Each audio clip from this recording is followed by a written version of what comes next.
Humanastory. Humanastory was built out of the need for human companionship, a togetherness that only comes from people helping others. We wanted to be able to tell our stories and share our expressions with everyone who needs them.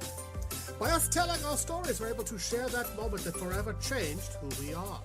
But the idea is not just to tell our story, but to share the journey in how we overcame that moment in our lives, allowing others to read and see the story and connect to the one sharing.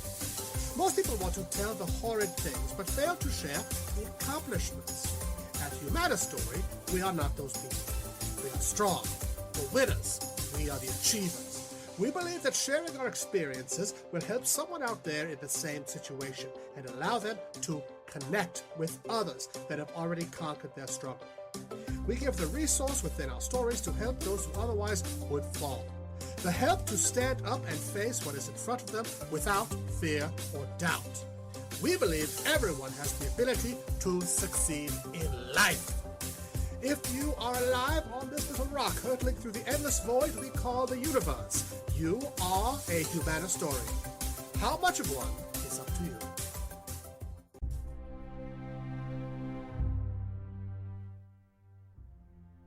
Hello and welcome back to another exciting episode of Humanastory Live's Coffee with Humanastory, episode number 46.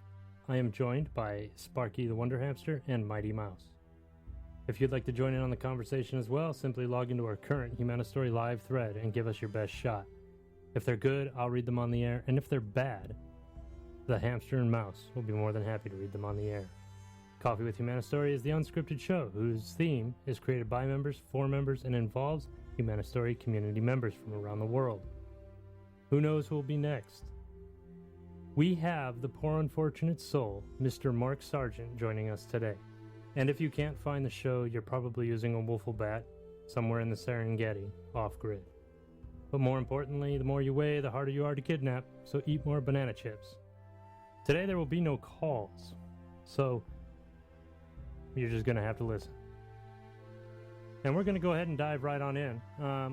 So today is Fantastic Friday, Flat Friday number 8. That's the theme of the day, and the question of the day is freedom in opinion. And so, Mark Sargent, we're going to go ahead and dive right on in because I just got through watching a Globe Buster video with a gentleman as a guest speaker named Max Igan. And I want to know, what the hell, man?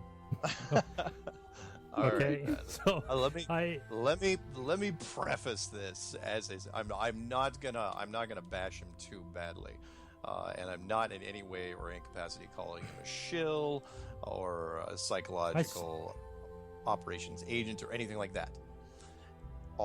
Max is a conspiracy guy, long-term conspiracy guy who's been doing this for a long time. And when we heard grumblings from him when the Flat Earth movement was only a few months old, and he was saying it's dumb, it's stupid, like everybody, right? A lot of people say it's dumb and stupid. And then he kind of faded back into whatever he was doing, but it was obvious that people had been writing him for a while, and unfortunately for him, the Flat Earth movement is enthusiastic enough that if you come out against it, you want to stay neutral, you want to stay on the fence, you want to do this and that, that's fine. But if you start calling it dumb and keep saying it's dumb, you're going to catch some resistance because there's a lot of people that are really enthusiastic. So he does a show on Truth Frequency Radio, the same network I'm on, with Chris and Sheree Geo and calling Flat Earth ridiculous and saying all these horrible things and throwing me under the bus, saying he literally couldn't throw me as far as he could throw an aircraft carrier. And that the Flat Earth was a psychological operation engineered by the government, blah, blah, blah. So then he does another interview right after that where he's also talking about Flat Earth with another guy. I think he was also from Australia. Could have been, I think the other guy was from Australia too. I can't remember his name though. And then he agrees to do a Globebusters show, which is fine. Again, and he agreed to do a panel of all things where he was the only one that was really against it. So it was Globebusters. So it was Jaron and Bob's show. Then I was on there, and David Weiss came in, and then of course Max. And it ran long. I mean, I don't know if you heard the whole thing, but he opened up right out of the gate saying that Flat Earth is ridiculous, Flat Earth is stupid. He's going to say, "Oh, I'm putting words in his mouth." No, he called. He said it was a huge distraction against real truths. And so I'd like to open up with what exactly all this was about, why he was there. And the reason he's there is because Flat Earth, and he's not the first person to say this. In fact, he's not even the first person to say this in a debate or a discussion panel. He just seems to be one of the probably the highest profile person to date, which is, if you've been working on some other conspiracy, call it 9/11, Sandy Hook, Boston bombing, JFK, Pearl Harbor, take your pick. It doesn't matter. Or even the most recent stuff, the stuff that was in France or the stuff that was in Brussels. Whatever you're working on is going to play second fiddle to Flat Earth, because Flat Earth is a juggernaut. It is way too big and rumbling and powerful, and it resonates with too many people across all demographics. And so it's taking the steam out of what everybody else is doing.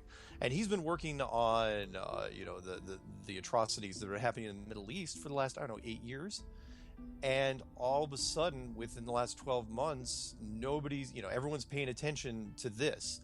And I kind of call it the, you guys can still hear me, right?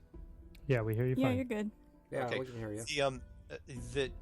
I call it kind of the new girl in school syndrome, where, the new girl comes in, she's super pretty, and everybody hates her, because everyone's paying attention to the new girl in school. And that's really what it is. Flat Earth is the pretty new girl in school. And he decided to come on the show and try to do his best to diminish it. And it didn't go well. I mean, one, he was severely outgunned, going up against Bob and Jaron and I, and two, he hates me. So I immediately became the bad cop. And you probably heard that. The analogy there is, you've probably seen the movies or the television shows where, you pet the dog and it's just fine, and then your friend walks up to the dog and the dog goes, just snaps and, almost takes your hand off. Mm-hmm. That's what he was doing with me, which was, he hates me. I do not know why. He thinks that I am, not only is the government engineering the whole Flat Earth movement, but that I am absolutely in bed with him, and I am part of this. So every time I try, and I didn't get to talk much, thank God. But what happened there was it helped, because it made everybody else the good cops. So it's like he's perfectly nice to Jaron and respecting Bob's opinion. Marco, he's a sack of crap. I don't even want to talk to him. Yeah, I noticed that. So, which is fine. And he called me out on a couple things. He was really mad that I rubber stamped some of the videos out there, and I was upfront with him. I go, look, when I run into somebody who's got quite, it doesn't really matter. I mean, I used to hold it to if he had 5,000 subscribers or more, I would do it. But now I do it to less, which is, if you make a video and mention Flat Earth in it, and if you're not for it, I will just put a generic comment in there saying, thank you for exposing your subscribers to Flat Earth, blah, blah, blah, blah, blah. And I will do this, and it saves time. And I don't have to watch the entire video. And he took some umbrage to me not watching his entire video after, because I was asked about it. He's like, no, I didn't watch it. And he was like, what do you mean? You commented on it. How can you comment on a video you don't watch? I was going, do you not know how YouTube works? People comment on stuff all the time before they finish the video, just because it saves time. So anyway, he really, you heard the argument. So all that stuff, and I know, Brian, you were getting worked up about the whole freedom angle. It's like, we got to be free first. Well, no, it's okay. Look, if I, like I said to you before we started, if I put a gun to your head and I tell you to suck my dick, you're either going to say kill me or you're going to do it. Yeah. Freedom is a choice. Yeah. It may not be a choice people like to hear, but it's a choice, and it's very opinionated, because what I think is freedom as a Western culture, Eastern culture does not. Yeah. So to sit there and say that he's worked up over freedom is just giving him an excuse. I want to hear the man flat out. Well, again, it's not specific, or I'm sorry, it's not about generic freedom. It's about his message of freedom. Think of it like this. He is on the street with a little powder puff bicycle with a little horn on the front, going, freedom, freedom, and then Flat Earth is a freaking 18-wheeler down the street, with a big truck horn. Flat Earth, flat Earth. Yes, but he's doing that with the little tricycle, and he's doing it with the thought that other people feel the same way about freedom. See, and that's the problem. I know. But again, don't look at the freedom message too much. It is. I'm not. It is. Oh, it trust is me. I have a lot more than that to talk about. Well, he's frustrated because he's not the only one that's done this. There's been other people that said I've gotten in arguments with fairly recently that have said. Yeah, but he's telling you to keep open-minded, and he's turning around and saying that you're a government agent or that you're. Well, I really don't. He didn't say it on that show. Yeah, but, I know that. But he wants. He's been during the entire show, man. You want a fun drinking game? Do that show, and then every time he says circular argument, holy smokes, you'd be dead from mouth. That's what I was doing. If I would have been going back and forth, I think I would have worn him out faster, and he would have quit before then. And we didn't want that, so that's great.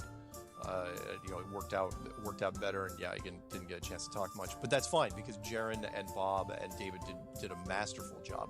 So he hit all the right notes, and it was fun to listen to, especially when he was. And I gotta go back real quick. And yes, the community is enthusiastic and it is polarized. And I told him that I wasn't going to say anything different. It gets people really, really excited, and the energy has to go somewhere. So if you come after Flat Earth is going to push back.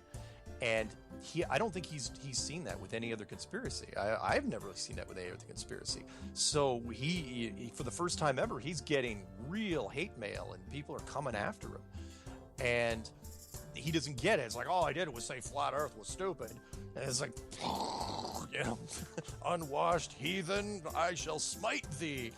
And there's a real. I was quoted kind of out of context in a British thing where they said that Flat Earth is becoming kind of like a new religion. And I did kind of say that, but only in the aspect that the energy feels, there's a certain religious fervor to it, which you don't see with any other. I mean, you got to remember, I didn't get a chance to say it during the show. I've collected 85 songs already, Flat Earth dedicated songs that are in my playlist. When does that happen? Do you see people writing happy folk songs and rock songs about 9/11 and JFK? Oh, JFK was shot in the head. No, nobody writes those songs. I mean, it's like the 60s, and I wasn't even in the 60s. I'm just going off of films. It's incredible. So when he gets mad because people are enthusiastic, you got to understand where the energy is coming from, and he's just not understanding it. So, the truth is this: tomorrow morning, the Flat Earth movement is going to keep getting bigger, and it's going to get weirder. Even he, but you know what? Even he did mention two things where I thought was very, very interesting. One was, of course, that video that he put out there where he was flying in the southern hemisphere, and his compass, he brought a physical compass on board, not a digital compass, but a physical compass, and the compass looked wrong. The compass looked like it would like a flat Earth trajectory. That I thought was very interesting. He didn't have to bring that up. But the other thing was he noticed the Obama. Did you guys catch the Obama reference a couple days ago? Oh yeah, no, I saw it. I saw that. Yeah, that was pretty good. Yeah, and this time Obama, it wasn't like he was condemning. He said it's the science probably shows that the Earth is Yeah, I noticed that. round. It's like, really? So probably? I'm gonna. Everybody's talking about wanting facts, right? Now I am. You know me. I'm not really big all in this. I just like talking to you. Hey, here's the thing I gotta say about it though. Yeah. When a gentleman by the name of Robert Simon, who is admittedly, his AKA is the Mr. Blue Marble, gets on national television with NASA scientists, and he works with NASA. He's the guy that makes the CGI Earth that everyone sees. He openly admitted that they don't have a picture of Earth. Openly admitted from the government, they do not have a picture. That what they have to do is they have to take data compiled from satellites or whatever they do, and they put it all together. And then what happens from that point is they put it all together, and he, CGI, puts it in. Or in his own words, he has to Photoshop it. Now, everybody wants evidence. There's proof of something wrong. Yeah. So, I mean, I can go on and on. I mean, I like I said, okay. There's what Bob was saying, and I thought it was brilliant, was the preponderance of evidence. And how much time do we have left? Oh, we got plenty of time. Okay, let me throw this in there because I don't want to forget it. When he was getting at the end, he said this probably, I don't know, 5-6 times during the discussion, which was that he didn't care. Yeah, I didn't care whether it was round or flat. You know, he didn't. He just kept saying, I don't care. I don't care one way or the other. And that is so hypocritical because he absolutely. But he didn't just go as far as saying I don't care. He also stated, and I wrote this down. This is verbatim what he said. He's not here to debate whether or not the world is flat. He's at a flat Earth debate, not wanting to debate whether or not the world is flat. He is there simply for the movement has been played. That's his words. I'm here for the movement that has been played. I'm guessing he's referring to all the negativity, yada, yada. Well, there's two aspects to that. One is the negativity, where he's been attacked, not by the leaders. Well, that was his final statement. So yeah. It's that he thinks at the highest level, and I tried to throw that in there at the end. I don't know if the guys caught it, which was at the highest level. He thinks that Obama mentioned it, and I've talked about this in other interviews, and I've talked about it with you, that at the highest level, the authority knows that Obama, it wasn't an off-the-cuff remark, nor was it even reactionary. It was that he brought it up because it's part of a bigger plan, and that the authority knows full well about it, and that's one of their little digs. They know that the flat Earth is. I mean, you got to remember when Obama said we don't have time for a meeting of the Flat Earth Society on the White House lawn. That was 6 months before I even put out my first clue. So, and then he had a speech even before that, where he had talked about it. So Max is a little, or more than a little, concerned that it's part of a giant psychological operation that we're running headfirst into because it's so amazing and so incredible that no one can resist it. And he thinks that there's something, that it's part. Although he I think is thinking too small. He's thinking that, oh yeah, we're running headfirst into it, and it's going to suck all the energy out of every other conspiracy. No one's ever going to look at conspiracies again. I disagree. I've said this in other interviews. I think it's part of something even bigger than that. That it's the first stage in something else. I think flat Earth will come out. So when he kept saying it's a circular argument, it's not going to go anywhere, I think the whole panel agrees. We don't believe that's true. That it's not circular if there's an end to it. If there's but then you would back him into a corner with all of this, and then he'd turn around and start yelling something about freedom. Yeah, and I mean, again, it's an opinionated statement. That's a triggered statement that he was making, and it is. Whenever it's his Middle Eastern thing. And that combined where he thinks there's going to be a police state and that we have to break out. You've heard this argument in the conspiracy world. We have to break out of the system and become free, and not have us be shackled. What I'm bringing up is, look, if everyone thinks for 1 second that it's becoming a police state, yes, we have issues, okay, and we do have a lot of problems, and some would say that the police are a little out of control. But I want you for 1 second to say, yeah, they're going to come into your house and take everything over. And before you say that, I want you to think of the redneck that's going to carry the gun. Yeah. Oh, yeah. We have more rednecks in this country alone. We've heard the police state argument, and I'm not picking on any people out there that like the police state argument. I've heard it. It's an old argument, and it's not resonating like this is. That's all we're saying is he's like, don't pick on us because we're getting super popular, meaning the movement is getting super popular. That's just healthy competition. It's resonating, and lots of people are looking at it in just about every demographic and new demographics that have never looked at it. I've never seen something where women have really latched onto. Women don't dwell in darkness. They don't dwell in things where there's no rays of sunshine. They gravitate towards the light. And they're gravitating towards this. I see people, women making new videos every single week, and it's just amazing to watch. So it's just sour grapes. That's all I can boil it down to. Look, he's not coming around. We tried everything, and I appreciate Jared and Bob. Well, it's not so much making him come around. I just don't understand why he keeps yelling, "Keep an open mind," but yet he's basically telling all you guys are nuts. I mean, I'll call it what it is. He was focusing on facts a lot too, and saying, "Oh, you need to give facts," and he wasn't really giving any himself either. Yeah, and absolutes. So that's no good. He hated the absolutes, but again, that goes with the enthusiasm. Yes, Wait.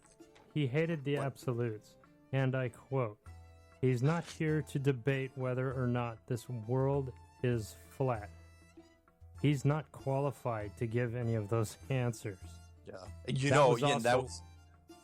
I know that Jaron and Bob are probably going to listen to the show again, but yeah, you're absolutely right. Like when Bob went straight from the Coriolis effect to the fact that he's been flying for years and years, immediately, Max just backed off and said, I'm not qualified to talk about that. I don't want to talk about that, because basically he couldn't debate it with him because he knows nothing about it. Just because you can't debate doesn't mean you back down from what you were thinking, because every time he did that, I thought this dude's wishy-washy. Yeah, I know. And yeah, at really, least say your opinion. If people listen to the beginning of that show, the first 20 minutes of that show, he was, he led off with what he wanted to do, which was flat Earth is a distraction. It's a psyop. It's a circular argument that's not going to go anywhere, and people shouldn't waste any time on it. And that's what he's going to say. I have only one statement to make on this whole thing: is if it's a circular argument, I do not believe humanity working together in anything is a circular argument. Yeah, I agree. Jaron's point about how Jaron's said, he said like he's gotten 100 emails about how it's brought people closer to God and spirituality. Hell, I've gotten thousands of emails along those lines because I put my email and everything. I mean, every single day it's like, oh, this is the greatest thing. It gives me hope. Oh, it gives me something to look forward to in a time in our civilization where we're not looking so good. And how can you get mad at that? How can you turn down something which brings people together? And it's fine. It distracts from people, organizing raiding parties and attacking the police. Really? Because that was going to happen? If it hasn't happened by now, it's not going to. I'm sorry. Yeah, there's a lot of doomsayers out there, and look, I've only got about 46 seconds left in the show, and what we're going to do is we're going to pick this up next Friday. To be continued. Yeah, pretty much. To be continued. Yeah. So, look, I don't talk ill of the guy, but, I mean, he seemed wishy-washy to me. I mean, he's trying to preach humanity when he himself is in conspiracy heavy. Look, Humanastory, the story of humanity, one person at a time. What more can I say? You want to talk about what you're doing? What is he doing about it? I'll tell you what I'm doing. Anyway, all right, so guys, we'll pick this back up next Friday. Thanks for being on the show. Thanks, Mark. Thanks, Mark. Thank you.